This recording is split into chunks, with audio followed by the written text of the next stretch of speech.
Supreme court కానీ high court కానీ ఒక సమున్నతమైనటువంటి న్యాయస్థానం, దాన్ని అందరం గౌరవిస్తాం. కానీ ఇప్పుడు హిందూ ధర్మం ప్రకారం ఎక్కడ లింగ వివక్ష లేదు. దైవంలో స్త్రీలని ఇలా చేయాలి లేకపోతే పురుషుల్ని ఇలా చేయాలనేటువంటి లింగ వివక్ష ఎక్కడా లేదు. ముందుగా పూజించేటప్పుడు మనం అమ్మవారిని పూజించే శివుణ్ణి పూజిస్తాం. శైవము శాక్తేయం చదువుకుంటే తెలుస్తుంది. వైష్ణవంలో కూడా ముందు లక్ష్మీదేవిని ఆరాధించి ఆ తర్వాత నారాయణుణ్ణి పూజిస్తాం. కాబట్టి దీంట్లో ఏమీ ఇబ్బంది లేదు. స్త్రీలకి తక్కువ ప్రాధాన్యత ఇచ్చారు, పురుషులకి ఎక్కువ ఇచ్చారనేటువంటిది ఎక్కడా లేదు. ఇంకా చెప్తే పతివ్రతలనంటే 7 పతివ్రతల పేర్లు చెప్తారు. మగవాళ్ళలో దేవుళ్ళలో ఒక పతివ్రత పేరు చెప్పమనండి, ఒక్కడు చెప్పుకుంటాడు, రాముడు ఏకపత్ని వ్రతుడు అని చెప్తారు. కాబట్టి పురాణాలు ఇతిహాసాలు ఏవి కూడా స్త్రీలనే గొప్పగా కీర్తించాయి, స్త్రీలకే ఉన్నతమైన స్థానం ఇచ్చింది. అంతేకాకుండా మనం అక్షరాభ్యాసం చేసేటప్పుడు తెలుగులో ఎస్పెషలీ మనం తెలుగు భాషలో అమ్మ అని రాస్తాం కానీ నాన్న అని అక్షరాభ్యాసం ఎవరికి చేయించడు. చదువుకున్న తర్వాత 1వ క్లాస్ వచ్చిన తర్వాత కూడా నాన్న అని రాయించడు. అదేంటో తెలియదు, కానీ అమ్మానే రాయిస్తారు. ఆ అంటే అమ్మ అని అంటారు, నా అంటే నాన్న అని ఎక్కడా లేదు. అక్కడ నా అనే అక్షరం ఎక్కడ వాడుకలో లేదు. కాబట్టి భారతీయ సంస్కృతిలో కానీ ఆచారంలో కానీ పద్ధతుల్లో కానీ స్త్రీలకి ఒక విశిష్టమైన స్థానం, విలక్షణమైన స్థానం ఇవ్వబడింది.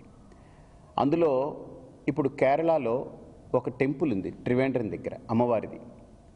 ఆ టెంపుల్కి ప్రతి సంవత్సరం మాఘమాసంలో ఒక తిథి రోజు సుమారు ఒక 10 లక్షల మంది ఆడవాళ్ళు వెళ్ళి పొంగల్ కాచి, అంటే రోడ్లన్నీ అప్పుడు బంద్ చేసేస్తారు, టీవీల్లో కూడా వచ్చాయి, మీరు చూసుండొచ్చు. 10 లక్షల మంది ఆడవాళ్ళు వివిధ ప్రాంతాల నుంచి వెళ్ళి కేవలం ఆడవాళ్లే పూజ చేసి అమ్మవారికి నైవేద్యం పెట్టి వస్తారు. మరి ఇప్పుడు మేము సుప్రీంకోర్టులో మగవాళ్ళు కూడా పొంగల్ పెడతాం, ఇప్పుడు ఆడవాళ్లే పెట్టాలా అని మనం వేస్తే సుప్రీంకోర్టు వెళ్ళి మగవాళ్ళు కూడా పెట్టేయండి అనింది అనుకోండి, చాలా తప్పది. ఎందుకంటే అది స్త్రీలే చేయాలి అది. అలాగనే ఇప్పుడు స్త్రీలు మంగళసూత్రం కట్టుకుంటున్నారు పెళ్ళికి. అదేంటిది ఆడవాళ్లే కట్టుకుని మేము కట్టుకుంటాం, మాకు కూడా బంగారం ఉంటుంది కదా, మాకు అవసరమైతే ఏదన్నా క్వార్టరో గిటరో వేయాలనుకున్నవాడు మాకు కూడా కట్టేయండి, మాకు అవసరమైనప్పుడు మేము తాకట్టు పెట్టుకుంటాం అని అంటే ఎలా ఉంటుంది? అపహాస్యం అవుతుంది. కాబట్టి స్త్రీకి సంస్కృతిలో ధర్మంలో ఆచరించడానికి కొన్ని అంశాలు పెట్టాయి, పురుషులకి ఆచరించడానికి కొన్ని అంశాలు పెట్టాయి. మరీ అంత ఛాందసవాదంగా మన భారతీయ సంస్కృతి అలా లేదు. ఇప్పుడు మహమ్మదీయ సంస్కృతి తీసుకుంటే మసీదుల్లోకి ఆడవాళ్ళని రానివ్వరు. మరి ఇప్పుడు సపోజ్ ఎవరో స్త్రీ కనుక వేస్తే సుప్రీంకోర్టు ఇంటర్ఫీర్ అయిపోయి మసీదుల్లో కూడా ఆడవాళ్ళని పంపించేయండి అని అనగలుగుతుందే? అనదు. దానికి ముల్లాలు మౌల్వీల్ని పెట్టి మీ మతం ఏం చెప్తుంది, మీ మతం దీనికి ఎందుకు పరిధులు విధించింది అని పరిగణలోకి తీసుకుని చెప్తుంది. వాళ్ళ మతం తాలూకా మూలాలన్నింటినీ పరిశీలన చేస్తుంది, అన్వేషిస్తుంది, పరిశోధన చేస్తుంది. అలాగనే ఇప్పుడు శనిసింగనాపూర్ విషయంలో కానీ రేపు అయ్యప్ప స్వామి విషయంలో కానీ ఎక్కడైనా సరే ఇటువంటి వివాదానికి సంబంధించి ఏదైనా అంశాలు తలెత్తినప్పుడు నాకు తెలిసి హిందూ ధర్మంలో ఉన్నటువంటి ఆచారాలని పద్ధతుల్ని బాగా అర్థం చేసుకున్నటువంటి సామాన్యులైన ఏ కులానికి చెందిన స్త్రీలు ఎవరు ఇలాగ పిల్లు వేయరు. ఇది హిందూ ధర్మం పేరు చెప్పుకుని ఏదో దాడి చేసే ప్రయత్నంలో భాగమే అనిపిస్తుంది, అందరికీ కూడా స్పష్టంగా తెలిసింది. ముసుగులో గుద్దులాటలేని విషయం ఇదంతా.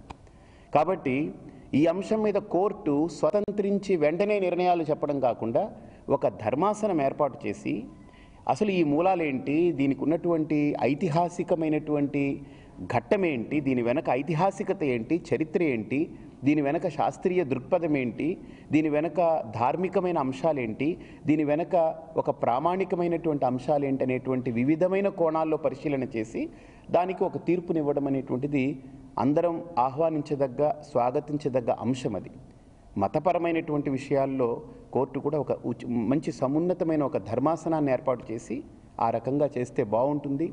లేకపోతే ఏమవుతుందనంటే ఇప్పుడు రేపు ధర్మము ఏమిటి, శాస్త్రము ఏమిటి, సంప్రదాయము అర్థం కాని పరిస్థితుల్లోకి అయోమయంగా గందరగోళంగా మారే ప్రమాదం కూడా తలెత్తుతుంది.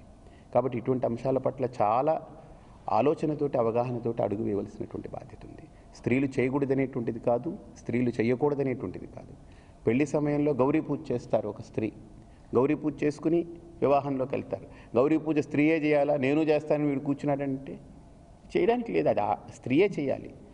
కాబట్టి ఈ విధి విధానాలు ఏవైతే శాస్త్రంలో చెప్పబడిందో వాటన్నిటి మీద మనకు శాస్త్రము ఆ రకమైనటువంటి దృక్పథాన్ని ఇచ్చింది, ఆ కోణాన్ని ఇచ్చింది. షిరిడీ సాయిబాబా అనేటువంటి ఆ అంశాన్ని మనం పరిగణలోకి తీసుకుంటే ఆయన ఒక గొప్ప మహనీయుడు, మహాత్ముడు. ఆయన ఎంతోమందికి ఒక మంచి మేలు చేసినటువంటి వ్యక్తిగా మనకు ఆయన యొక్క కథ ఘట్టమే చెప్తుంది. ఆయన 10 మందికి కీడు చేశారనో, ఒకరు సొమ్ము అపహరించారనో ఎప్పుడూ లేదు. ఆయన చిరుగులు బొంత వేసుకున్నాడు, ఆయనకు వచ్చిన భిక్ష 10 మందికి పెట్టాడు. అంటే ఒక ఆదర్శంగా బ్రతికినటువంటి ఒక గొప్ప వ్యక్తి. ఆయన్ని దేవుడు అని భావించే వాళ్ళకి ఆయన దేవుడు అవుతాడు. ఈయన దేవుడు కాదు, ఈయన ఒక మహర్షి, ఈయన ఒక గొప్ప యోగి అనుకునే వాళ్ళకి ఆయన యోగి అవుతారు. లేదంటే అవి రెండూ కాదు, మేమేం అంగీకరించాం అనుకున్న వాళ్ళకి అంగీకరించరు. వెంకటేశ్వర స్వామిని కూడా దేవుడు కాదని అంటారు కొంతమంది. నాస్తికులు ఒప్పుకోరు. దేవుడు ఎలా అవుతాడు మాకు చెప్పండి అని అంటారు. అది రాయిని పట్టుకుని మీరు దేవుడు అంటారు ఏంటని అంటారు. కాబట్టి నమ్మని వాడికి ఎప్పుడు అపనమ్మకం అనేటువంటిది ఉంటుంది, నమ్మిన వాళ్ళకి ఒక నమ్మకం అనేటువంటిది ఉంటుంది. ఇది నమ్మకానికి అపనమ్మకానికి మధ్య ఉన్నటువంటి వివాదమే కానీ ఇది సత్యానికి అసత్యానికి ఉన్నటువంటి వివాదం కాదు. ఇదమిత్తంగా ఇది గీత గీసి చెప్పేది కాదు ఇది. కాబట్టి నేను నమ్ముతున్నాను, నా నమ్మకం. నేను నమ్మను, నా అపనమ్మకం. That's it, there ends the matter. ఇప్పటికీ కడప జిల్లా కానీ కర్నూలు జిల్లాలో చాలామంది దూదేకుల వాళ్ళందరూ కూడా పద్మావతి అమ్మవారి దగ్గర వెంకటేశ్వర స్వామికి ఆవిడ నాంచారి, బీబీ నాంచారి అంటారు కదా, బీబీ నాంచారి అనేటువంటిది మా కులానికి, మా యొక్క తెగకు సంబంధించిందని అంటారు. మీరు అలా క్లెయిమ్ చేయడానికి లేదు అని అంటే ఎలా కుదురుతుంది? ఒక్కొక్కరి నమ్మకం, ఒక్కొక్కరి విశ్వాసం ఉంటుంది. కబీర్ ఉన్నారు. ఆయన కబీర్ అనేటువంటి వ్యక్తి ఒక సిద్ధాంతి, ఒక ఆధ్యాత్మికవాది. ఆయన ఒక మతంలోకి తీసుకురావాల్సిన అవసరం లేదు. అలాగా మత ప్రాతిపదికన దేవుళ్ళని చూడడం, ఆల్రెడీ మనం కులాలు మతాలు అన్ని రకాలుగా చాలా రకాలుగా విభజించుకొని ఇబ్బంది పడుతూ ఉన్నాం. ఇంకా ఇటువంటి వాదాలు కాకుండా హిందూ సమాజం అనేటువంటిది వసుదైక కుటుంబకం అనేటువంటి ఏకసూత్ర నిర్మాణంతో ఉంది. దీన్ని దృష్టిలో పెట్టుకొని అవగాహనతో ముందుకు వెళ్ళడం మంచిది.